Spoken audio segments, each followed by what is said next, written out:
Hello everyone, मैं ब्रजेश यादव एक बार फिर से आप सभी का स्वागत करता हूं अपने यूट्यूब चैनल सक्सेस अड्डा फॉर यू में। जैसा कि फ्रेंड्स, अब तक की हम क्लास में हमने गति से रिलेटेड सारे क्वेश्चंस के न्यूमेरिकल ऑब्जेक्टिव सारे क्वेश्चन डिस्कस कर लिए हैं। सो आज की हमारी क्लास फोर्स पर बेस्ड है। किस पर? बल पर। ठीक है ना। आज हम बल की चर्चा करेंगे। बल क्या होता है, कितने प्रकार का होता है, सारी बातें बल से रिलेटेड हम डिस्कस करेंगे। आप लोग जल्दी जल्दी लाइव आ जाइए, दोस्तों में शेयर कर दीजिए, फिर स्टार्ट करते हैं आज का सेशन। ठीक है ना। तो good morning, once again good morning to all of you. चलिए स्टार्ट करते हैं अपना लेक्चर। बल, सबसे पहले जानते हैं कि बल क्या है। तो बल एक बाह्य कारक है। बल एक बाह्य कारक है। क्या है? बल एक बाह्य कारक है। ठीक है ना। बल क्या है? एक बाह्य कारक है जो किसी वस्तु की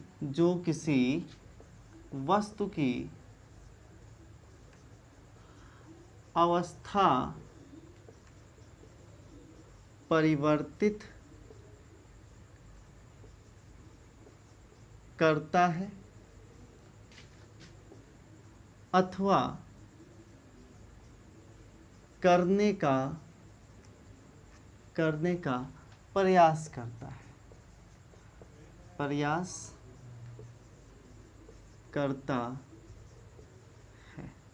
क्लियर है?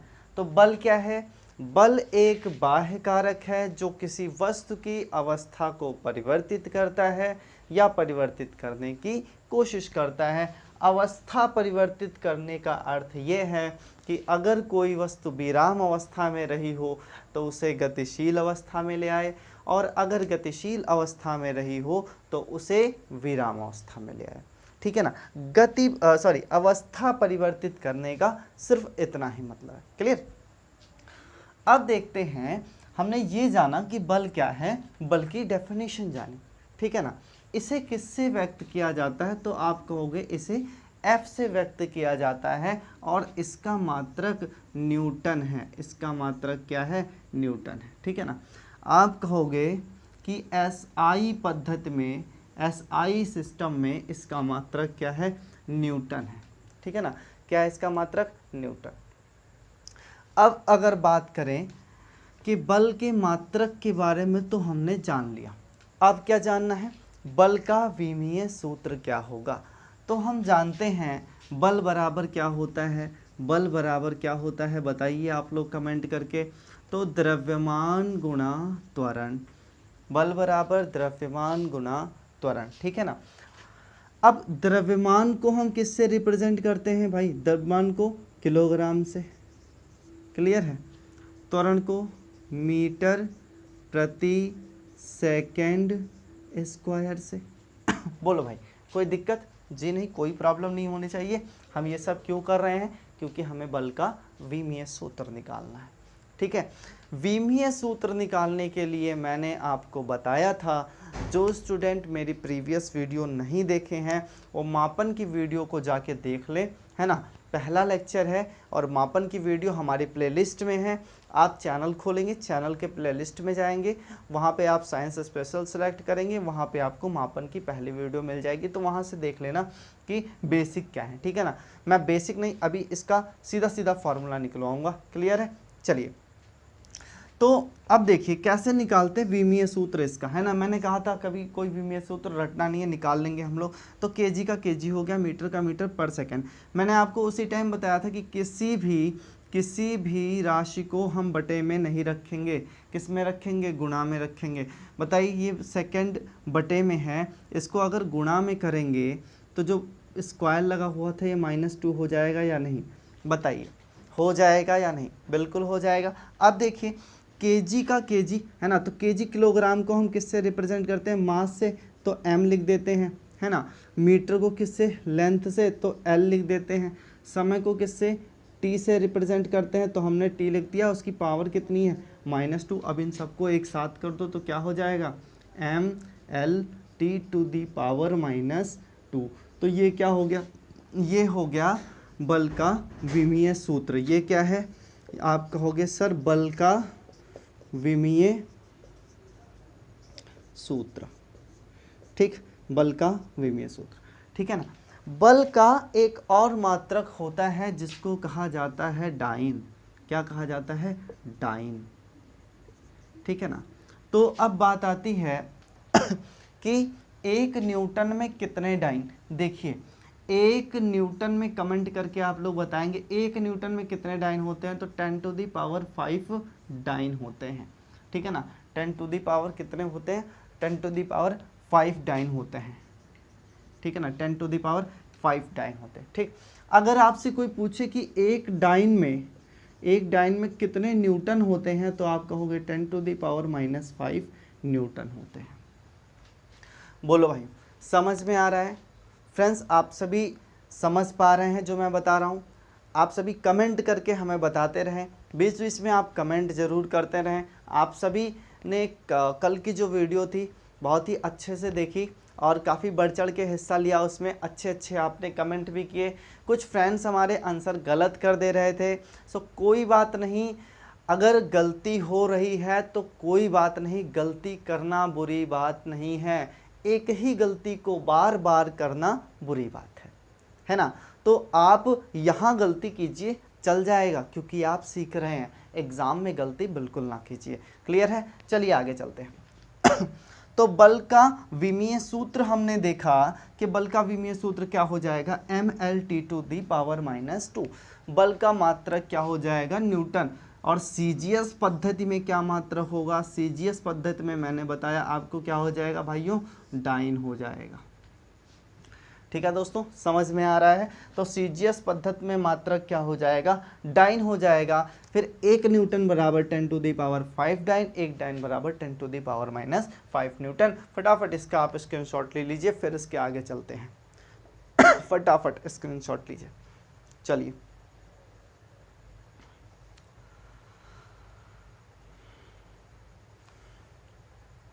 चलिए, अभी एक और बात इसमें बच रही है, एक और बात रह रही है। अगर आपसे पूछा जाए कि बल अदिश राशि है या सदिश राशि है, तो आप लोग क्या बताएंगे, अपने कमेंट लिख के हमें फटाफट भेजिए। इसीलिए मैंने इस क्वेश्चन को अभी तक नहीं किया था। बल कैसी राशि है, फटाफट कमेंट करके आप लोग मुझे बताएंगे। तब तक मैं बल की आगे व्याख्या कर रहा हूँ। बल कैसी राशि है, फटाफट आप लोग कमेंट करके बताइए। चलिए, अब देखिए, बल तो हमने बताया क्या होता है। बल कितने प्रकार का होता है, तो बल मुख्यतः 2 भागों में विभाजित किया गया है। यह 2 प्रकार का होता है, ठीक है ना। एक पहला होगा आपका संपर्क बल। कैसा होगा, संपर्क बल।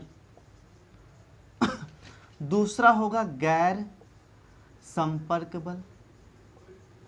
गैर संपर्क बल। अब आप सोच रहे होंगे सर ये कौन सा फोर्स होता है। भैया देखो बताएंगे, पेशेंस रखिए।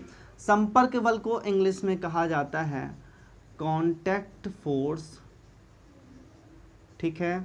और गैर संपर्क बल को कहा जाता है नॉन कांटेक्ट फोर्स, ठीक है। क्या कहा जाता है, non contact force, non contact force.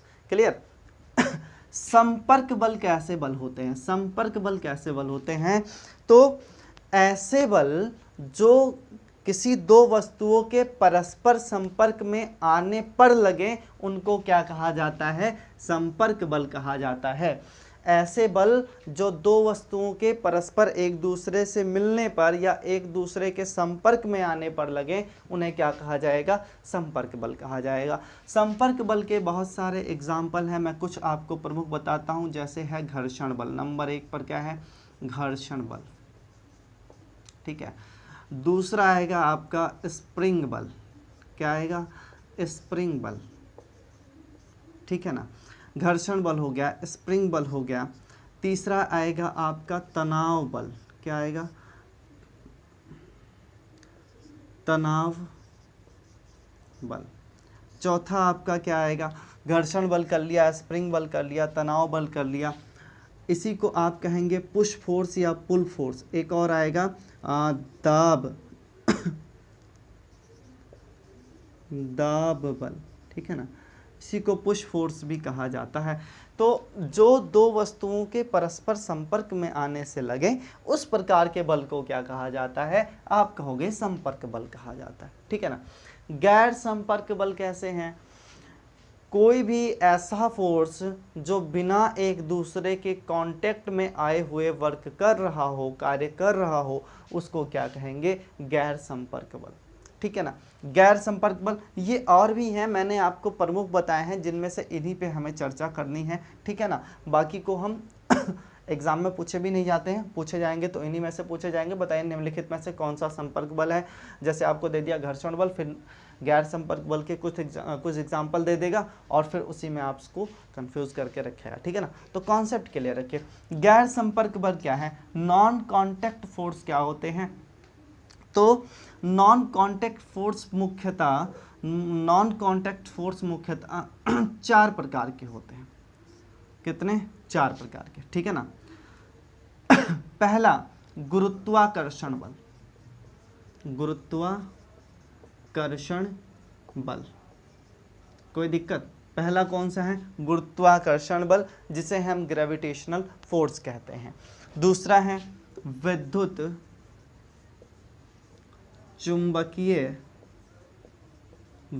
चुंबकीय बल, दूसरा क्या हो जाएगा, विद्युत चुंबकीय बल। तीसरा हो जाएगा दुर्बल नाभिकीय बल, क्या होगा, दुर्बल नाभिकीय बल। और चौथा हो जाएगा प्रबल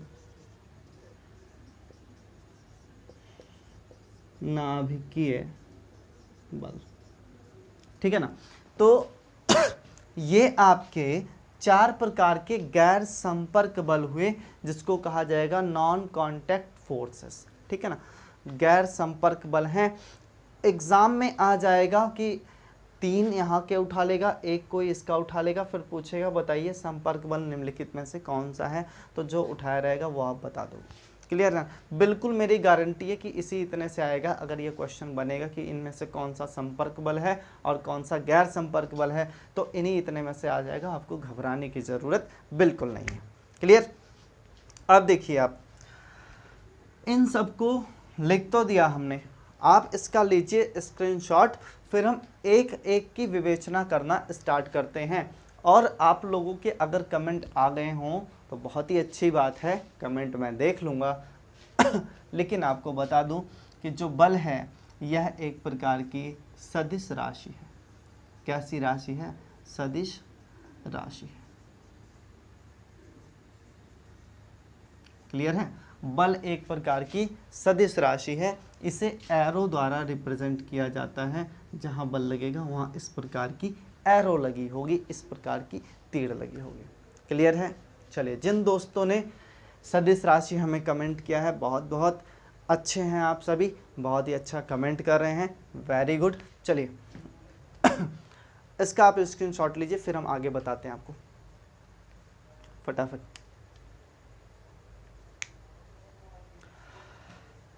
चलिए, अब देखिए एक एक बल की हम चर्चा करेंगे, ठीक है ना। संपर्क बल को बाद में लेंगे, सबसे पहले गैर संपर्क बल की चर्चा करना स्टार्ट करेंगे और पहला टॉपिक उठाएंगे गुरुत्वाकर्षण बल। पहला टॉपिक क्या होगा, गुरुत्वाकर्षण बल। समझ में आ गया आप सभी को संपर्क और गैर संपर्क बल क्या है। कमेंट करके आप हमें बताइए कि आज की क्लास आपको कैसी लग रही है और कल की क्लास कैसी थी। आप सभी ने अच्छे से कमेंट किया था, लेकिन आज वाली क्लास के बारे में कमेंट करके बताइए। हम स्टार्ट करते हैं गुरुत्वाकर्षण बल। गुरुत्वाकर्षण बल, इसी को कहा जाता है ग्रेविटेशनल फोर्स। इसी को कहा जाता है ग्रेविटेशनल फोर्स। क्या है ग्रेविटेशनल फोर्स, क्या है गुरुत्वाकर्षण बल। ब्रह्मांड में किन्हीं वस्तुओं के बीच में लगने वाला आकर्षण बल क्या कहलाता है? गुरुत्वाकर्षण बल कहलाता है। क्लियर है?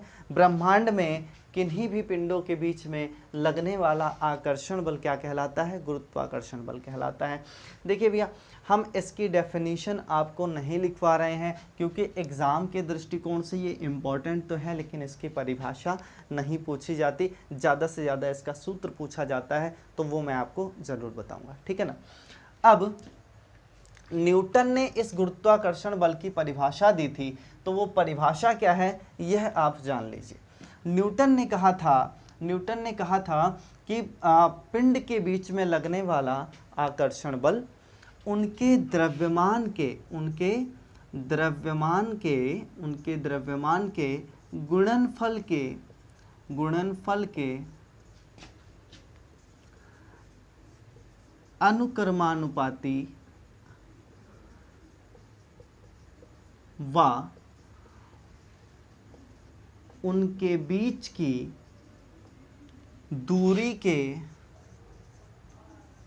वर्ग के व्युत्क्रमानुपाती होता है। ठीक है ना? क्या होता है? गुरुत्वाकर्षण बल है ना पिंड के, या दोनों पिंडों के लिख लीजिए, दोनों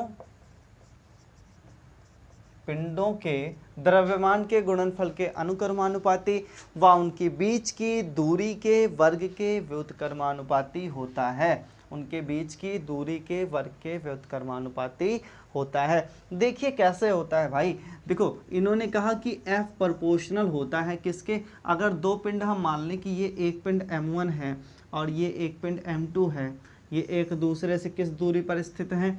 R दूरी पर स्थित हैं। ठीक है ना? और दूरी यहाँ से काउंट की जाएगी, कहाँ से? यहाँ से। ठीक है ना? कोई भी गोला हो तो दूरी उसके सेंटर से काउंट की जाती है, इसीलिए वर्नियर कैलिपर्स से गोले की त्रिज्या नापी जाती है जब वैल्यू ऑफ जी निकाली जाती है। चलिए बाद में डिस्कस करेंगे उसके बारे में। अभी देखिए, तो ये R है, ये दोनों के द्रव्यमान M1 और M2 हैं। तो क्या कहता है ये नियम कि दोनों पिंड के द्रव्यमान M1 इंटू M2 होगा, है ना, कि प्रोपोर्शनल होगा। फिर कह रहा है ये कि ये इन्वर्सली प्रोपोर्शनल होगा किसके? बीच की दूरी के वर्ग के व्युत्क्रमानुपाती, मतलब इन्वर्सली प्रोपोर्शनल। अब इन दोनों को अगर हम एक में मर्ज कर दें, समीकरण 1 और समीकरण 2 को, तो क्या होगा भाई? F का F हो जाएगा, प्रोपोर्शनल का प्रोपोर्शनल हो जाएगा, M1 इंटू M2 और अपान R² हो जाएगा या नहीं? बोलो भाई, होगा या नहीं? बिल्कुल होगा। अब हम जानते हैं, मैंने आपको पहले भी बताया हुआ है कि प्रोपोर्शनल एक नादान बच्चा है, इसको हम कभी भी अकेला नहीं छोड़ते हैं। तो प्रोपोर्शनल को हटा के हम क्या लगा देंगे? इक्वल टू लगा देंगे। तो मैं अगली लाइन में लिखता हूँ कि जो नोट करना चाहें वो कर भी लें। तो F इक्वल टू क्या हो जाएगा? कांस्टेंट की वैल्यू हटेगी तो एक कांस्टेंट आ जाएगा जिसको हम नाम देते हैं G, और इसको कहा जाता है सार्वत्रिक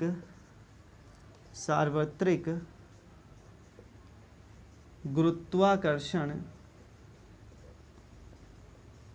नियतांक। ठीक है, क्या कहा जाता है? सार्वत्रिक गुरुत्वाकर्षण नियतांक G। और इसके बाद क्या लगेगा? M1 into M2 upon R²। ठीक है ना? इस G की value 6.67 into 10⁻⁻11 newton metre square बटा किलोग्राम स्क्वायर होती है। क्लियर है? ये वैल्यू कई बार एग्जाम में पूछी गई है कि सार्वत्रिक गुरुत्वाकर्षण G का मान क्या होता है? 6.67 गुणे 10⁻⁻11 न्यूटन मीटर स्क्वायर बटा किलोग्राम स्क्वायर होता है। क्लियर है? समझ में आ रहा है? हाँ, तो ये हो गया आपका F का मान। और बल चाहे जो हो, अगर यहाँ पे F लगा हुआ है तो मात्रक यहाँ पे क्या होगा? न्यूटन हो जाएगा। सिंगल कॉन्सेप्ट आप समझिए, बल चाहे जो हो, अगर यहाँ पे F लगा हुआ है तो आंसर मात्रक क्या हो जाएगा? न्यूटन। और इसका विमीय सूत्र वही होगा mL/2। क्लियर है? कोई डाउट इसमें? नहीं, mL/−2 रहेगा। क्लियर? चलो फटाफट स्क्रीनशॉट लीजिए, इरेज करते हैं इसको।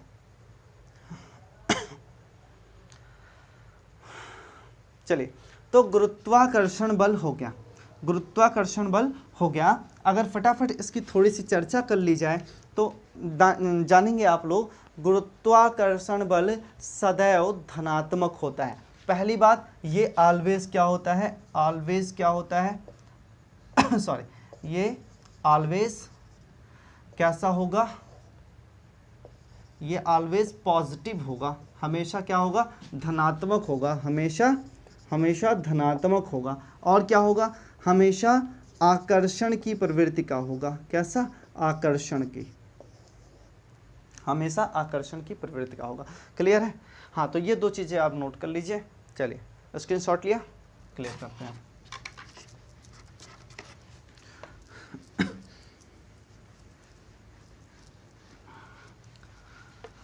तो पहला बल हमने देखा गुरुत्वाकर्षण बल, क्लियर हुआ।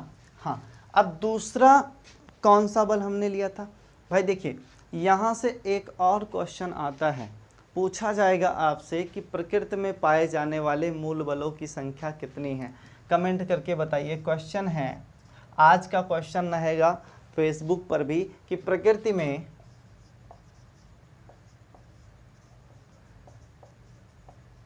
पाए जाने वाले मूल बलों की संख्या है। ठीक है, मूल बलों की संख्या है। ऑप्शन ए है आपका 1, बी है 2, सी है 3 और डी है 4। आप सभी अपने अपने आंसर कमेंट करके हमें ज़रूर बताएं, ठीक है ना। आपके कमेंट पे ज़रूर कार्रवाई की जाएगी, और अगर आप गलत आंसर देते हैं तो आप बिल्कुल भी ना शर्माएं, ठीक है ना। आप बिल्कुल भी मत घबराइए, अगर गलती होती है होने दीजिए, जितनी गलतियां अभी होती है होने दीजिए, सीख लीजिए उनसे, है ना, जिससे एग्ज़ाम में गलती ना हो। चलिए भैया आगे बढ़ते हैं हम, ठीक है। प्रकृति में पाए जाने वाले मूल बलों की संख्या है 1, 2, 3 या 4, फटाफट आप लोग कमेंट करके बताइए हमें। चलिए, तो मैं आपको बता दूं कि प्रकृति में पाए जाने वाले मूल बलों की संख्या कुल मिला के है 4। कितनी है भैया? 4 है। कौन कौन सी है? पहले गुरुत्वाकर्षण हमने देखा था। कहने का मतलब जितने भी असंपर्क बल थे, गैर संपर्क बल थे, वो सभी क्या थे? वो मूल बल थे, ठीक है ना। तो मूल बलों की संख्या कितनी थी? 4, जिसमें से पहला हमने डिस्कस कर लिया है गुरुत्वाकर्षण। और ये आप जानते रहें कि मूल बलों में पाए जाने वाले बलों में सबसे ज़्यादा कमज़ोर बल, सबसे दुर्बल बल गुरुत्वाकर्षण बल है। लिख लेंगे, मूल बलों में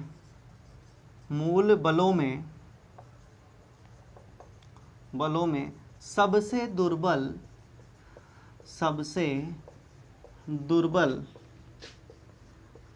गुरुत्वाकर्षण बल है। क्लियर है? मैं अभी इसके आपको रेशियो भी बता दूंगा, लेकिन अभी आप इतना जानिए कि गुरुत्वाकर्षण बल हमने डिस्कस किया, तो गुरुत्वाकर्षण बल क्या है? मूल बलों में सबसे दुर्बल बल है, ठीक है ना। प्रकृति में पाए जाने वाले मूल बलों में सबसे दुर्बल बल है, ठीक है। चलिए अब हम चलते हैं विद्युत चुंबकीय बल पर। किस पर? विद्युत चुंबकीय बल।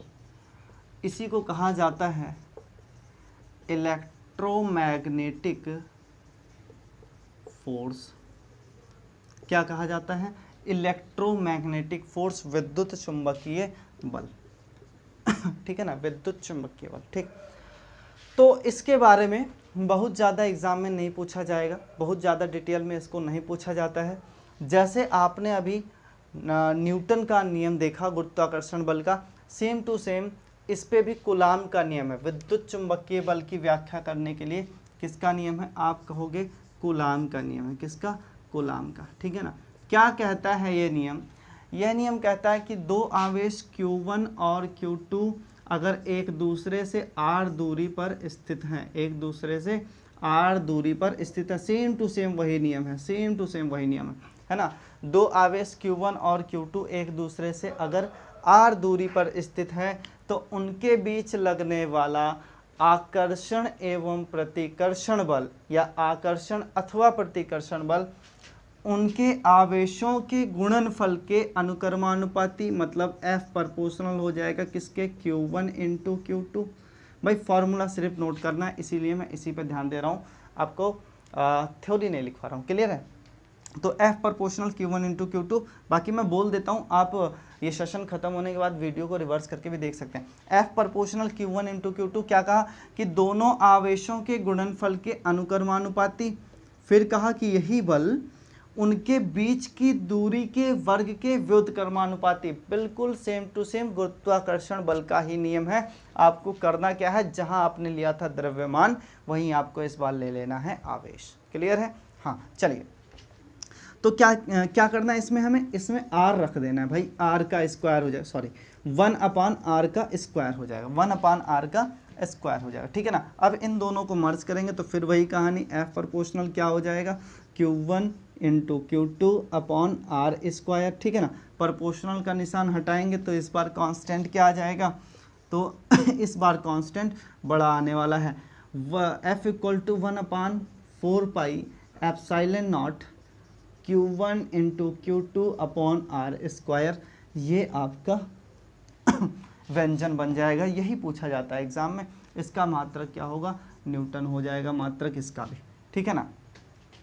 इतने की वैल्यू पूछी जाती है, इस कांस्टेंट की वैल्यू क्या होगी, इतने कांस्टेंट की वैल्यू क्या होगी, तो आप कहोगे सर 9 इंटू 10⁹ न्यूटन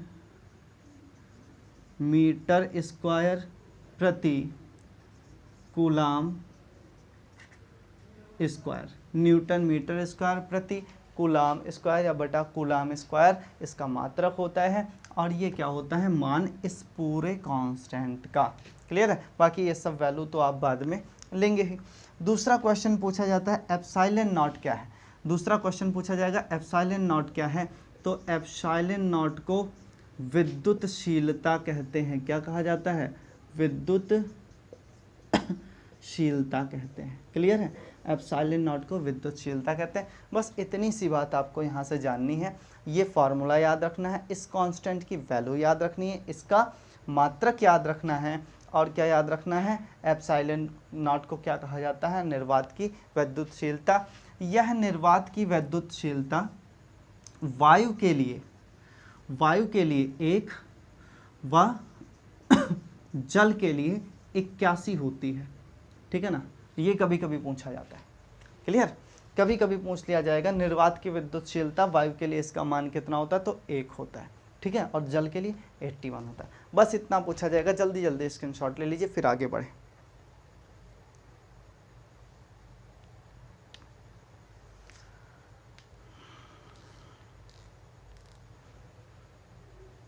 चलिए, बहुत ही अच्छा आप लोग कमेंट कर रहे हैं। आप लोग कमेंट इसी तरीके से करते रहिए, हमसे अपना इंटरेक्शन बनाए रखिए। और आज मैं थोड़ा सा आपको पढ़ाने में ज़्यादा अच्छे से व्यस्त हूँ, सो आपके कमेंट में बार बार नहीं देख पा रहा हूँ, सो सॉरी फॉर दैट। लेकिन आप लोग कंटिन्यू कमेंट करते रहिए, हमारी टीम आपके कमेंट्स पे रिप्लाई दे रही है। हमारे दो जो होनहार अध्यापक हैं, हमारे जो 2 होनहार साथी हैं, हमारे जो 2 होनहार मित्र हैं, मैं सुरेश और आरबी सर की बात कर रहा हूँ। सुरेश सर और आरबी सर बैठे हुए आपके कमेंट का रिप्लाई कर रहे हैं। तो बिल्कुल भी आप लोग कोतवाही मत बरतिए, फटाफट कमेंट करते रहिए। ठीक है ना? चलिए, प्रकृति में पाए जाने वाले मूल बलों की संख्या क्या है, तो 4 है भैया, हमने बता दिया। अब इसको यहाँ से बेदखल कर देते हैं। चलिए, अगला हमारा बल होगा दुर्बल नाभिकीय बल। क्या होगा? दुर्बल नाभिकीय बल। ठीक है ना? यहां से एक ही क्वेश्चन आता है, दुर्बल नाभिकीय बल से एक ही क्वेश्चन आता है कि दुर्बल नाभिकीय बल उत्पन्न कैसे होता है। तो आप कहोगे दुर्बल नाभिकीय बल आगे लाइन लिख लेना, दुर्बल नाभिकीय बल रेडियो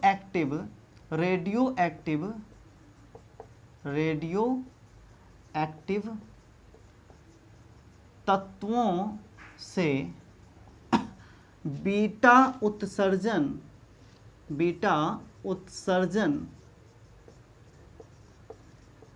के कारण उत्पन्न होता है। ठीक है, यही क्वेश्चन यहाँ से पूछा जाता है। अगर थोड़ा डेप्थ में गया, थोड़ा डीप में गया तो पूछा जाएगा दुर्बल नाभिकीय बल किस कारण से उत्पन्न होता है, तो आप मुस्कुराते हुए बताएंगे कि दुर्बल नाभिकीय बल बीटा कणों के उत्सर्जन से उत्पन्न होता है। और ये बीटा कण उत्सर्जित कहाँ से होते हैं, तो आप कहोगे रेडियो एक्टिव तत्व से। ठीक है ना। क्या है रेडियो एक्टिव तत्व? यह एक प्रकार के ऐसे तत्व होते हैं जिनसे स्वतः बेधी किरणें उत्सर्जित होती रहती हैं, और ये किरणें अल्फ़ा, बीटा और गामा होती हैं। इसमें हम और डिटेल में चर्चा करेंगे, लेकिन जब आपको रेडियो एक्टिवता पढ़ाएंगे तब। ठीक है ना। आज के लिए बस इतना ही जानिए कि रेडियो एक्टिव तत्व अल्फ़ा, बीटा और गामा किरणें उत्सर्जित करता है, जिनमें से जब बीटा किरणें उत्सर्जित होती हैं तो कौन सा बल उत्पन्न होता है? दुर्बल नाभिकीय बल, और यह एक दुर्बल प्रवृत्ति का बल है। ठीक है ना। चलिए मिटाते हैं इसको। क्लियर है, समझ में आ गया आप सभी को? चलिए अगला आएगा प्रबल नाभिकीय बल। अगला आएगा प्रबल नाभिकीय बल। प्रबल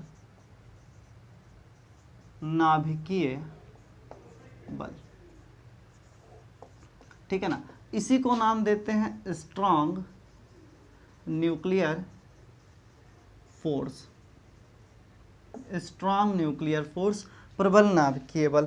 यहाँ से तो पहला क्वेश्चन उठ जाता है कि आपसे पूछा जाएगा कि प्रकृति में पाया जाने वाला सबसे प्रबल बल कौन सा है, तो आप क्या नाम लेंगे कि प्रबल नाभिकीय बल। ठीक है ना। प्रकृति में पाया जाने वाला सबसे प्रबल बल कौन सा है, तो आप कहोगे प्रबल नाभिकीय बल है।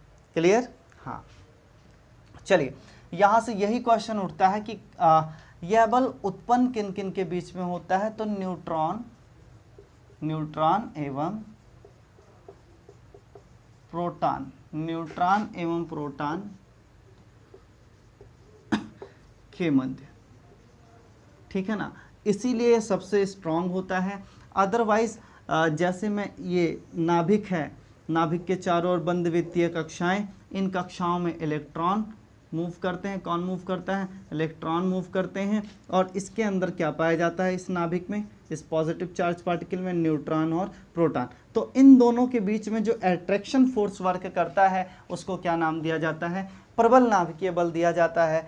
यह आवेशों की प्रवृत्ति पर निर्भर नहीं करता। ये भी इंपॉर्टेंट पॉइंट लिख लेंगे। प्रबल नाभिकीय बल आवेशों की प्रकृति पर निर्भर नहीं करता। ठीक है ना। ये कैसा बल है? पॉजिटिव फोर्स है, हमेशा आकर्षण में रहता है। हमेशा कैसा होता है? आकर्षण की प्रवृत्ति का रखता है। इसको इससे नहीं मतलब है कि अगर Q+ है, यहाँ भी Q+ है, तो दोनों के बीच में रिपल्सन हो जाएगा। ऐसा नहीं होता है प्रबल नाभिकीय बल में। मैंने पहले ही बताया कि ये आवेशों की प्रवृत्ति पर निर्भर नहीं करता। चाहे दोनों ++ हों, चाहे दोनों -- हों, ये फोर्स वर्क करेगा। ठीक है ना। हाँ, तो पूछा जाएगा सबसे प्रबल बल कौन सा है, आप कहोगे प्रबल नाभिकीय बल। किस किस के बीच में लगता है? न्यूट्रॉन एवं प्रोटॉन के मध्य। ठीक है ना। यह आवेशों की प्रवृत्ति पर निर्भर करता है, आप कहोगे जी नहीं करता निर्भर। ठीक है। कैसा होता है? पॉजिटिव होता है, आकर्षण की प्रवृत्ति का होता है। क्लियर है? इतनी चीजें क्लियर है? ले लीजिए स्क्रीनशॉट आप लोग फटाफट। चलिए मजा आ रहा है दोस्तों? आप लोग कमेंट करके बताते रहें, है ना। आप लोग कमेंट करके बताते रहें वीडियो आपको कैसी लग रही है। अगर वीडियो अच्छी लग रही हो, हेल्पफुल लग रही हो, तो आप वीडियो को लाइक ज़रूर कीजिएगा और अपने फ्रेंड सर्कल में शेयर कर दीजिएगा। जैसे कि आप स्टेटस लगाते हैं, है ना, फिल्मों के अच्छे अच्छे डायलॉग लगाते हैं, टिकटॉक वगैरह वगैरह बहुत सारी चीज़ें लगाते हैं। वैसे मैं तो स्टेटस नहीं अपडेट करता, मेरे जितने भी फ्रेंड सर्कल में लोग हैं, लगभग मैं पिछले 2 साल से मैंने कोई स्टेटस नहीं अपडेट किया है।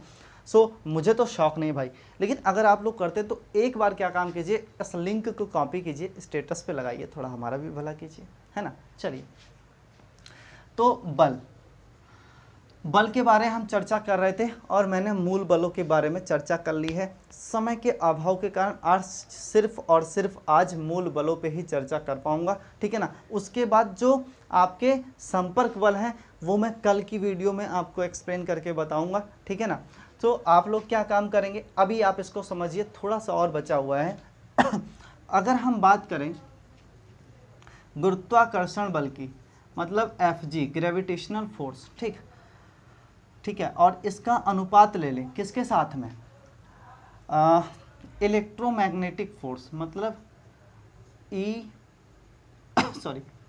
FEM इलेक्ट्रोमैग्नेटिक, ठीक है ना।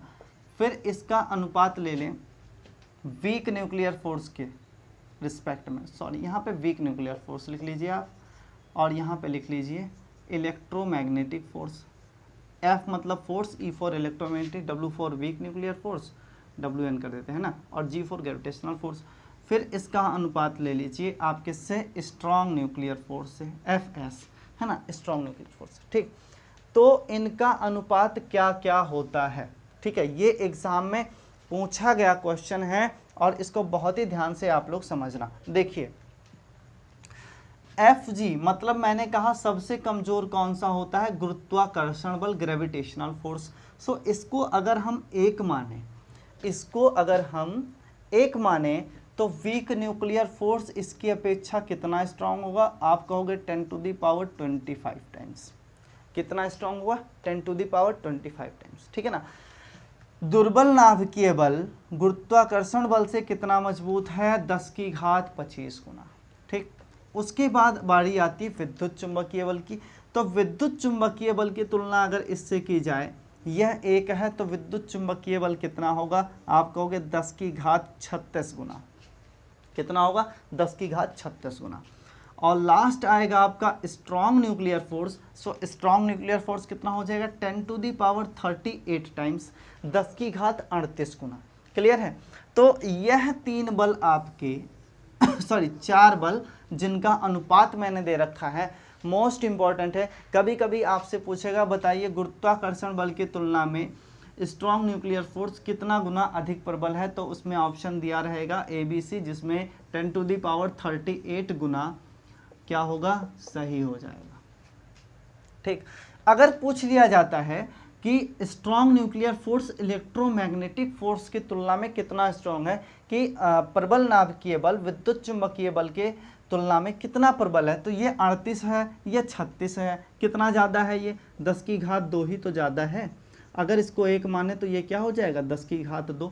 बोलो भाई समझ में आ रहा है, आप लोग मैथमेटिक्स के स्टूडेंट है भाई, आपको अच्छे से समझ में आ रहा होगा, है ना। हाँ, और जो नहीं भी है बहुत ही बेसिक बताता हूँ मैं, बड़े आराम से समझ में आ जाना चाहिए। चलिए देखिए, अगर इससे इसकी तुलना की जाती है वीक न्यूक्लियर फोर्स की, तो देखिए ये 38 था, ये कितना है, 25। कहने का मतलब अगर इससे 25 घातें घटा दी जाएं, इस 25 से 38 से घटा दी जाए ये 25 घातें, तो यहाँ पे 1 बचेगा, और यहाँ पे क्या हो जाएगा भाई, 10 की घात कितना हो जाएगा, 13 हो जाएगा। बोलो भाई, अगर ये 1 होगा तो ये 10 की घात कितना होगा, 13। कहने का मतलब प्रबल नाभिकीय बल दुर्बल नाभिकीय बल से 10⁻13 गुना प्रबल है, ठीक है ना, 10⁻13 गुना प्रबल है। कौन, लिख देते हैं प्रबल नाभिकीय बल, और ये क्या था, दुर्बल नाभिकीय बल। ठीक है ना, clear. Strong nuclear force NB लिख लो और वीक न्यूक्लियर फोर्स। ठीक, अब देखो मैंने सबकी तुलना कर दी है। अगर इसके और इसके बीच में पूछता है ये 25 है या 36 है, तो कितना हो जाएगा भाई, तो कह दोगे आपकी FWN अनुपात FEM क्या हो जाएगा भाई, ये 10 की घात कितना था, 36, और ये कितना है 10 की घात 25, 1 के रेशियो में। तो अगर इसका 25 घटाओगे तो यहाँ बचेगा कितना, 11 बचेगा ना। तो यहाँ पे आ गया 1 अनुपात क्या हो जाएगी, 10 की घात 11। ठीक है ना। इस तरीके से अनुपात आपसे पूछे जा सकते हैं, तो आप इसको ध्यान में रखेंगे। ठीक है, स्क्रीनशॉट ले लीजिए। चलिए, थोड़े से IPL चलने के कारण नेटवर्क की समस्या होती है वीडियोस को अपलोड करने में, सो हम वीडियो को थोड़ा सा शॉर्ट करते हैं। इसीलिए आज की वीडियो में सिर्फ और सिर्फ इतना ही डिस्कस किया जाएगा, बाकी चीज़ें मैं अगली वीडियो में डिस्कस करूंगा। आप सभी हमारे चैनल से जुड़े रहते हैं, हमें लाइक करते हैं, कमेंट करते हैं। आप सभी का हमारे चैनल के प्रति जो स्नेह है, जो प्यार है, उसके लिए बहुत बहुत धन्यवाद। इन्हीं शब्दों के साथ मैं आप सभी से विदा लेता हूँ। जय हिंद।